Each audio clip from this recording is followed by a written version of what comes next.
प्यारे बच्चों नमस्कार।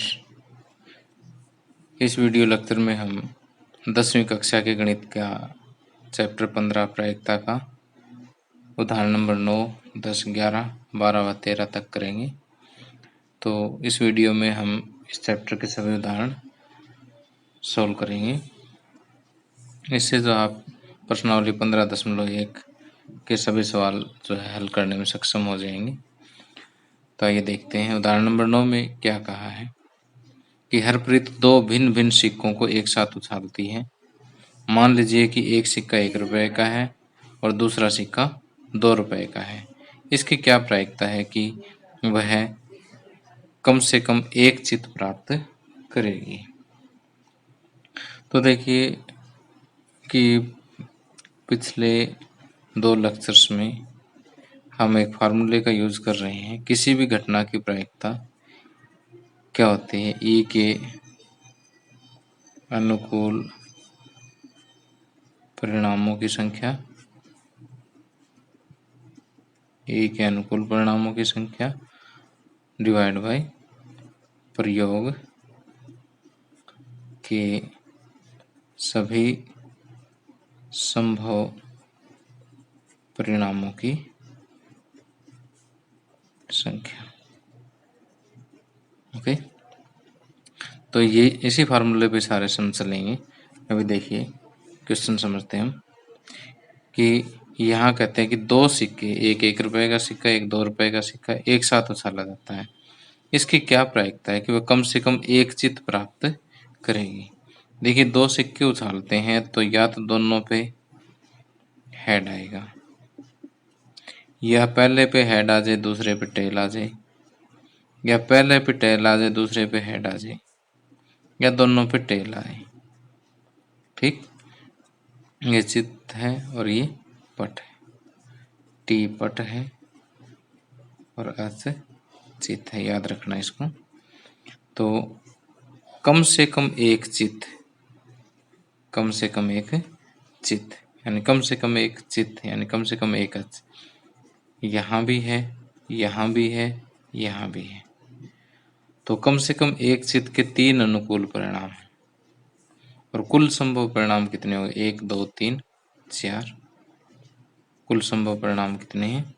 4। तो कम से कम एक चित्त प्राप्त करने की प्रायिकता कितनी हो जाएगी? 3/4। ओके, तो प्रयोग के सभी संभव परिणामों की संख्या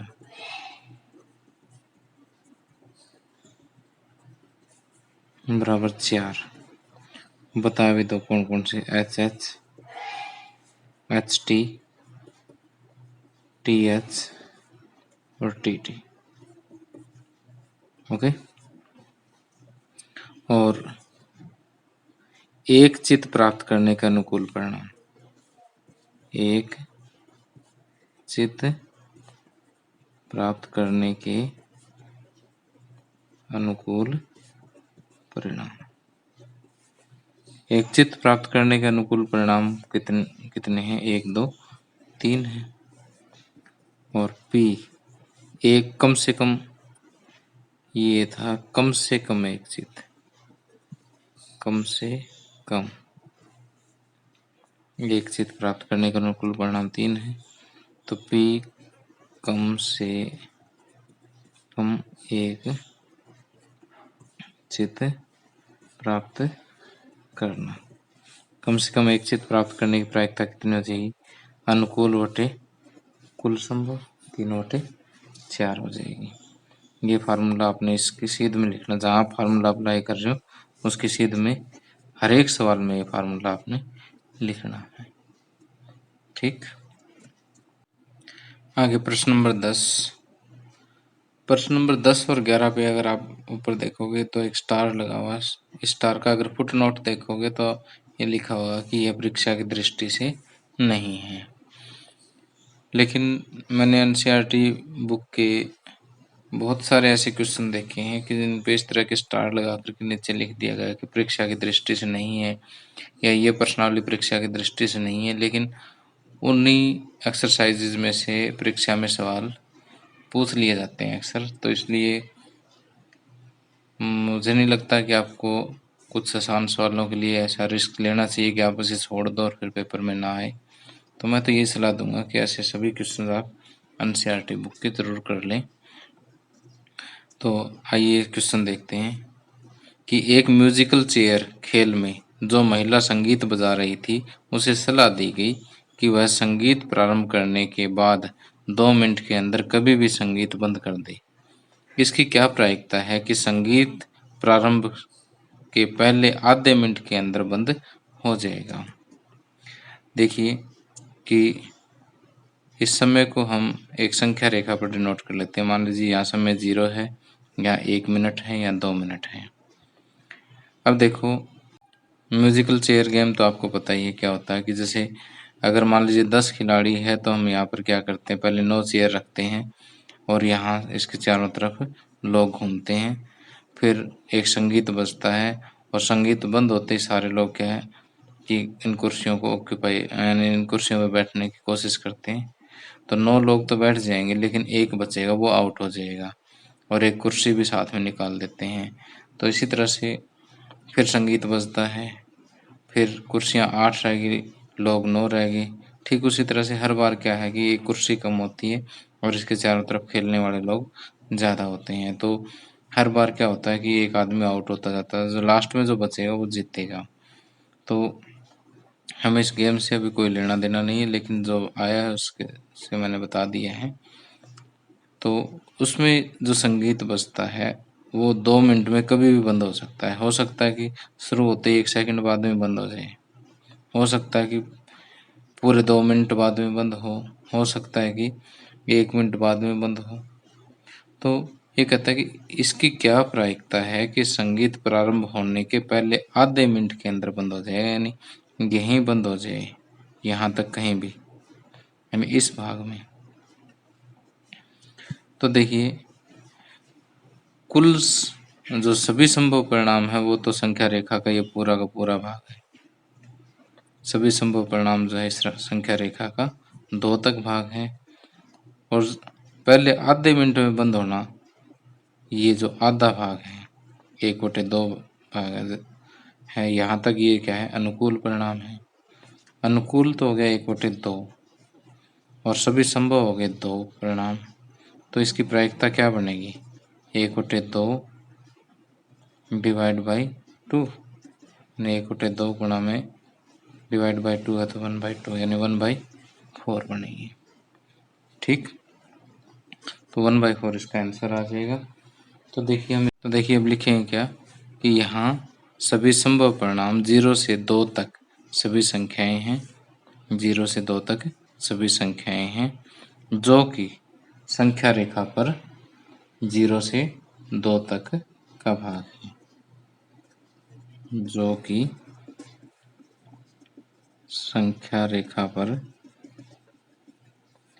0 से 2 तक भाग है।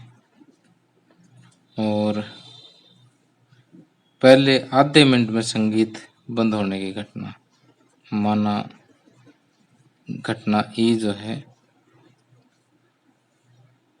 पहले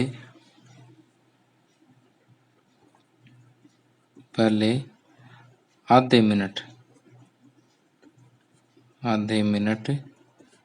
में संगीत बंद होना।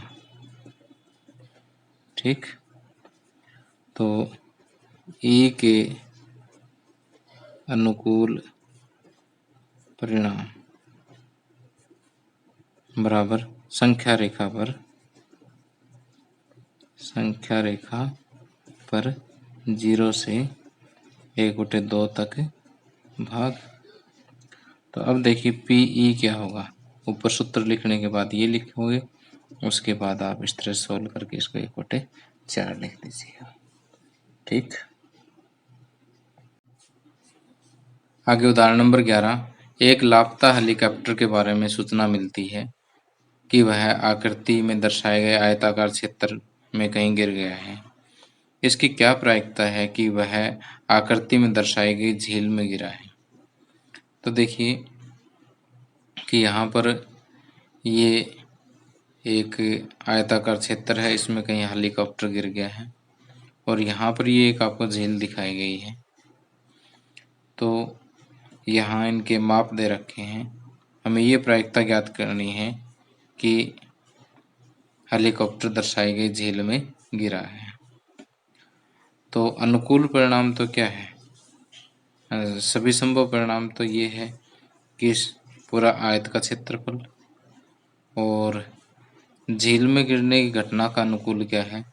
इस झील का क्षेत्रफल। तो पहले संपूर्ण क्षेत्र का जो क्षेत्रफल है वो कितना आ जाएगा? संपूर्ण क्षेत्र की लंबाई 9 है, चौड़ाई 4.5 है, तो इसका जो क्षेत्रफल है वो आ जाएगा 9 गुणा 4.5।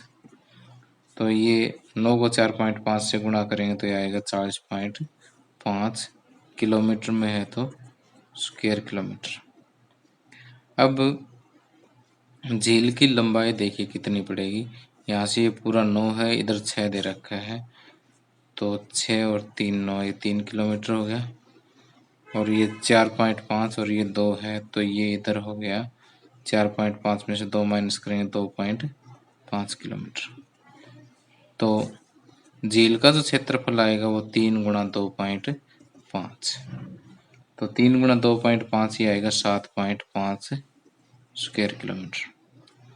तो ये तो हो गया अनुकूल क्षेत्रफल और ये हो गया पूरा संभव क्षेत्रफल। तो इस घटना की प्रायिकता कि हेलीकॉप्टर कहाँ गिरेगा? झील में गिरेगा, उसकी प्रायिकता क्या होगी? 7.5 बटे 40.5। तो जैसे पॉइंट हटाएंगे तो ये आएगा 75 बटे 405 और ये 15 पे कट जाएगा, 15 5 75, 15 एकम 15 और 15 दूनी 30, बच गए 10, 15 7 105, 5 बटे 27 जो है इसका आंसर आ जाएगा। तो समझ तो आपको आई है, लिखेंगे कैसे इसको? अब देखिए इसको लिखेंगे कैसे कि हेलीकॉप्टर का आयताकार क्षेत्र में कहीं भी गिरना संप्रायिक है। तो संपूर्ण क्षेत्र का क्षेत्रफल जहाँ हेलीकॉप्टर गिर सकता है, लंबाई गुणा चौड़ाई, 9 गुणा 4.5 कितना है? 40.5 वर्ग किलोमीटर। झील का वास्तविक क्षेत्रफल 3 गुणा 2.5, 3 किलोमीटर गुणा 2.5 किलोमीटर, ये आ जाए 7.5 किलोमीटर। अतः पी हेलीकॉप्टर झील में गिरा है, यानी हेलीकॉप्टर का झील में गिरने की प्रायिकता कितना आ जाएगी? 7.5 बटे 40.5। जब इसको सोल्व करेंगे तो ये आएगा 5 बटे 27, जो कि आंसर होगा। आगे उदाहरण नंबर 12।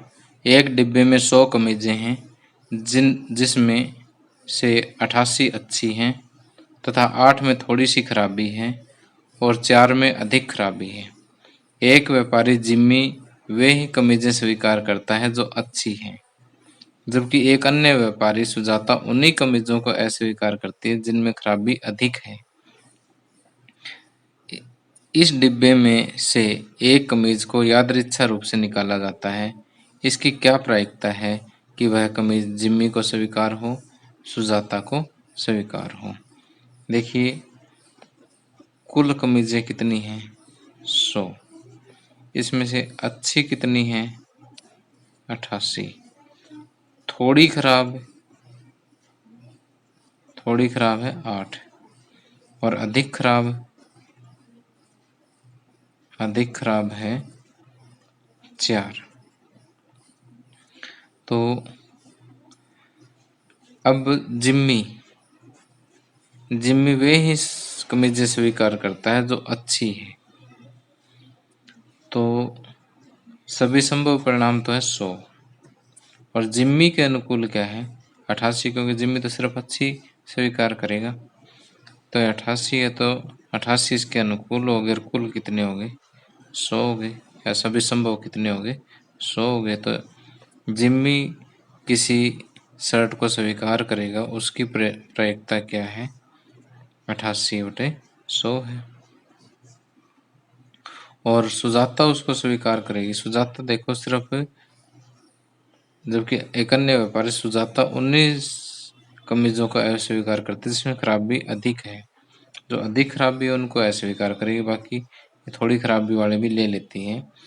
तो 88 + 8 96। इसके अनुकूल तो कितने हो गए? 96। और सभी संभव कितने हो गए? 100। तो इसके लिए जो है प्रायिकता कितनी हो जाएगी स्वीकार करने की? 96/100 हो जाएगी। तो यहाँ पर हम क्या लिखेंगे कि तो यहाँ कमीजों को यादृच्छिक रूप से निकाला जाता है, इसलिए यहाँ 100 समप्रायिक परिणाम है, क्योंकि कमीजों को यादृच्छिक निकाला जाता है, इसलिए यहाँ 100 समप्रायिक परिणाम है।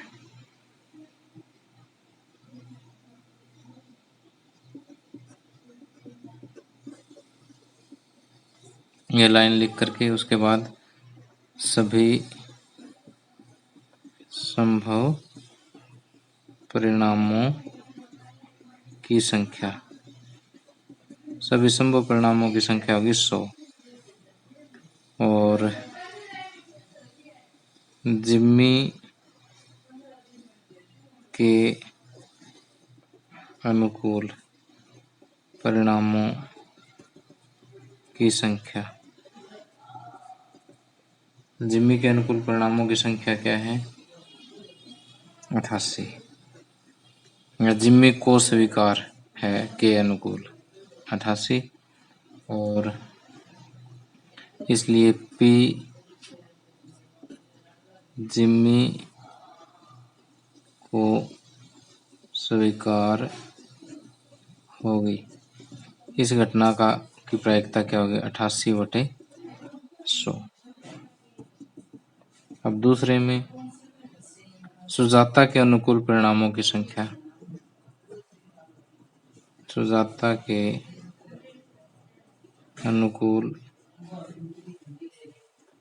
परिणामों की संख्या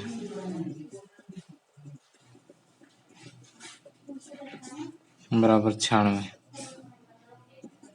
इसलिए P सुजाता को स्वीकार होगी बराबर 96/100। ठीक, इसको अगर आप करोगे तो 0.88 और इसको 0.96। ओके। आगे उदाहरण नंबर 13। एक स्लेटी पासे और एक नीले पासे को एक साथ फेंका जाता है। सभी संभावित परिणामों को लिखिए। इसकी क्या प्रायिकता है कि दोनों पासों की संख्याओं का योग 8 है, 13 है, 12 से छोटी संख्या है उसके बराबर है। तो देखिए, एक स्लेटी पासा है और एक नीला पासा है। तो जैसे इस स्लेटी पे एक आ गया तो इस पे एक भी आ सकता है। इस एक के साथ इसका 2, इसका 3, इसका 4, इसका 5, इसका 6 भी आ सकता है। इसी तरह से इसके 2 के साथ ये 6 पॉसिबिलिटी, 3 के साथ भी ये है, 4 के साथ, 5 के साथ और 6 के साथ। तो इस तरह से अगर हम कॉम्बिनेशन बनाए तो टोटल 6 के 36 जो है संभव परिणाम है। ठीक है, एक बार दोबारा से देखिए कि स्लेटी पासे पे एक और इस नीले पासे पे एक और स्लेटी पे एक, ये एक परिणाम है। इस पे एक, इसका 2, इस पे एक और इस पे 3, इस पे एक, इस पे 4, इस पे एक, इस पे 5, इस पे एक, इस पे 6। फिर इस पे 2, इस पे 1, फिर इस पे 2 और इस पे भी 2। तो इस तरह से हम अगर लिखते जाएंगे तो इस पे 6, इसका भी 6, लास्ट तक 36 परिणाम हम लिख सकते हैं। तो कहता है कि इसकी क्या प्रायिकता है कि दोनों पासों की संख्याओं का योग 8 है, कि संख्याओं का योग 8 योग जो है आप कहाँ से प्राप्त कर सकते हो? 8 योग आप प्राप्त कर सकते हो यहाँ से। चलो मैं रेड पेन ले लेता हूँ कि 6 और 2 8, 1, 5 और 3 8, 1, 4 + 4 8, 3 + 5 8 और 6 + 2 8। और देखिए कहीं भी आपको 8 नज़र नहीं आएगा पूरे में टोटल, कि दोनों पासों की संख्याओं का योग 8 है। तो 8 के अनुकूल 1, 2, 3, 4, 5 परिणाम हो गए। तो अनुकूल परिणाम हो गए 5 और टोटल हो गए 36। तो 8 योग प्राप्त करने की प्रायिकता कितनी आएगी? 5/36। अब योग 13 है। 13 योग जो है आपको कहाँ से प्राप्त हो सकता है? मैक्सिमम 6 + 6 12 ही हो सकता है, 13 तो प्राप्त नहीं होगा। तो ये एक असंभव घटना है, और असंभव घटना तो इसकी प्रायिकता क्या होगी? 0 होगी। 12 से छोटी या उसके बराबर। अब इनका योग 12 से छोटा या उसके बराबर। देखिए सभी घटनाओं का योग 12 से छोटा या उसके बराबर है, तो ये जो है एक निश्चित घटना है, इसकी प्रायिकता क्या हो जाएगी? 1 हो जाएगी। अब इसे लिखेंगे कैसे, वो देखिए ध्यान से। सभी संभावित परिणामों की संख्या 36, माना घटना ई बराबर संख्याओं का योग 8, अनुकूल परिणाम 5, प्रायिकता 5/36। अब इसी तरह से माना घटना एफ संख्याओं का योग बराबर 13, और इसके अनुकूल कोई भी परिणाम नहीं है, कोई भी परिणाम नहीं है, तो पी एफ बराबर 0/36। और यहाँ पर घटना जी बराबर घटनाओं का योग 12 से कम, और यहाँ हम देख सकते हैं कि सभी परिणाम जो इसके अनुकूल हैं, तो पी जी बराबर 36/36 बराबर 1। तो इसी के साथ ये लेक्चर समाप्त होता है। तो प्यारे बच्चों, मेरी यही कामना है कि आप एग्ज़ाम में बड़ी अच्छी परफॉर्मेंस दें, 100 में से 100 अंक प्राप्त करें। Thank you. Have a nice day.